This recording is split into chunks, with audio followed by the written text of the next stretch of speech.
Halo konfrater sekalian, teman-teman, sama saudara, keluarga, kerabat, kenalan dimanapun kalian berada. Salam dalam Sang Sabda. Pertama-tama perkenalkan saya Frater Heru Putra SPDM, asal dari Manggarai, Nusa Tenggara Timur. Dan pada kesempatan yang berharga ini, saya akan menyaringkan pengalaman misi saya, pengalaman praktek pastoral sebenarnya selama berada di Kongo, Republik Demokratik du Kongo dalam bahasa Prancis. Ya, saya berada di Kongo selama kurang lebih 2 tahun. Kami tiba di sana pada bulan September 2020 yang lalu. Kami tiba dan sampai di sana seperti biasa. Awal-awalnya pasti ada perkenalan budaya dan juga mencoba untuk membaur dengan teman-teman yang juga datang dari berbagai negara, karena di sana awalnya kami tinggal di komunitas student khusus untuk para frater yang belajar teologi, dan itu berasal dari berbagai negara seperti Togo, Madagaskar, Ghana, Angola. Kami berkumpul di satu tempat, dan itu yang menjadi suatu kekasan, dan saya sangat merasakan kekasan dari SPD, apa yang disebut dengan internasionalitas itu, karena kami tinggal di satu komunitas dengan berbagai latar belakang negara atau nationality masuk Prancisnya yang berbeda, dan kami tinggal di sana. Lalu awalnya kami belajar bahasa Prancis. Normalnya belajar bahasa Prancis itu selama 1 tahun atau paling kurang 8 bulan, tetapi karena kami berada dalam masa pandemi COVID-19 yang lagi marah waktu itu, ya, sehingga kami kursus bahasa Prancisnya hanya selama 6 bulan, dan itu memang ya tidak gampang ya, belajar bahasa Prancis itu suatu yang tidak gampang dan sangat sulit, berbeda dengan bahasa lain. Tapi kami berusaha, karena tanpa belajar bahasa yang baik kami tidak mungkin akan berhasil dalam menjalankan praktik pastoral kami. Itu keyakinan saya, sehingga saya belajar dengan kuat, dan apalagi didukung dengan komunitas yang juga latar belakang berbeda dan komunitas student, sehingga itu juga membantu kami untuk cepat dalam belajar, sehingga dalam kurun waktu 3 bulan kami sudah mulai ya setidaknya bisa berkomunikasi, dan pada akhirnya kami bisa berkomunikasi dengan baik dan juga menulis dengan cukup baik dalam bahasa Prancis.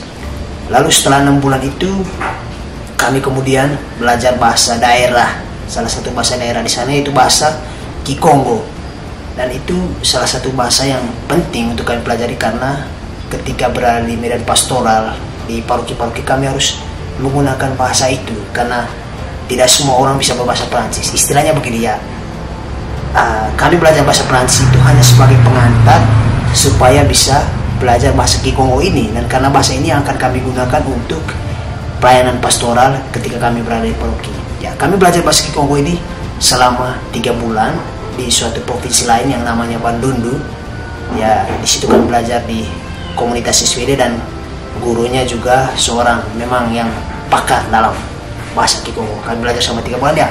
Untuk saya bahasa ini tidak terlalu sulit, karena cara baca, cara tulisnya sama saja dengan kita bahasa di Indonesia, sehingga kami cepat untuk belajar bahasa Kikongo. Apalagi kami juga bergaul dengan anak-anak muda, berolahraga, bermain bersama dengan mereka, sehingga sambil berolahraga itu kami bisa berkomunikasi juga dalam bahasa Kikongo. Sehingga 3 bulan itu walaupun waktu yang cukup pendek, tapi setidaknya kami bisa berbahasa Kikongo. Sehingga kemudian setelah itu kami diutus ke paroki, dan saya ditempatkan di paroki Saint-Esprit Kenge.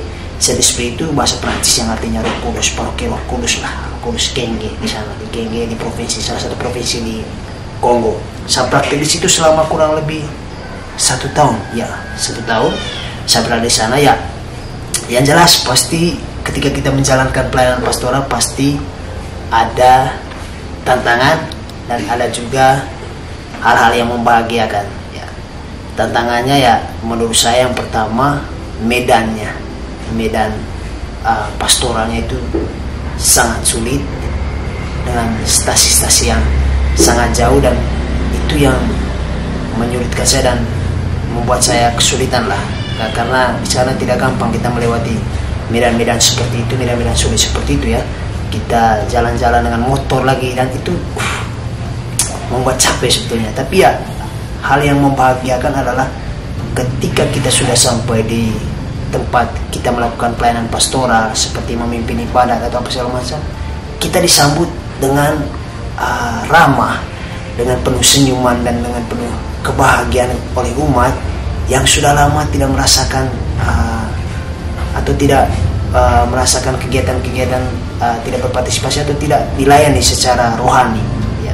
Itu maksudnya kita menjadi bahagia ketika melihat ekspresi mereka yang bahagia karena kita datang, menyambut kita dengan ini antusias karena sudah lama tidak ada ibadat atau tidak ada kegiatan rohani di mereka punya stasi, dan itu yang membuat saya sangat-sangat bahagia ya.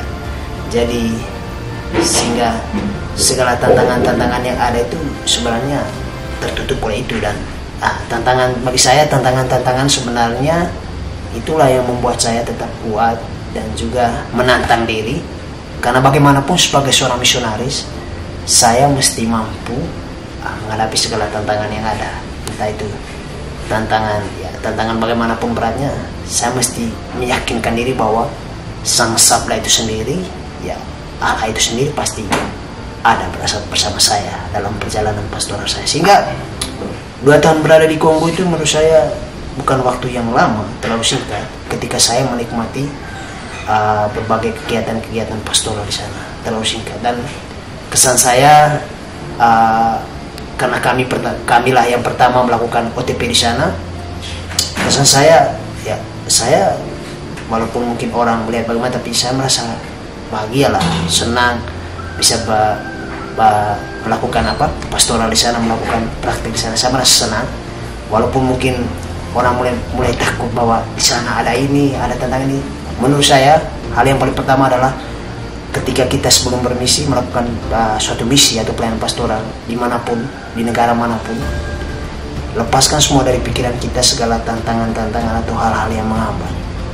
Yang pertama adalah pergi dulu, nikmati dulu prosesnya, dan nanti kita akan merasakan pengalaman-pengalaman yang menurut saya sesulit apapun tapi menjadi pelajaran berharga bagi hidup kita ya. Jadi saya pikir itu saja hal yang ingin saya sharingkan, karena kalau saya sharingkan semua terlalu panjang juga.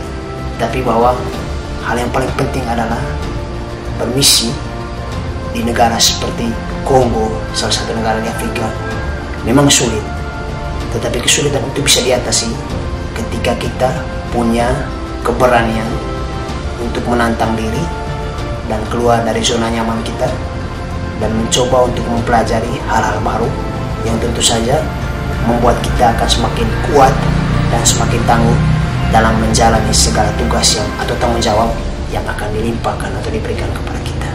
Sekian saja sharing saya, sampai jumpa di lain kesempatan. Terima kasih.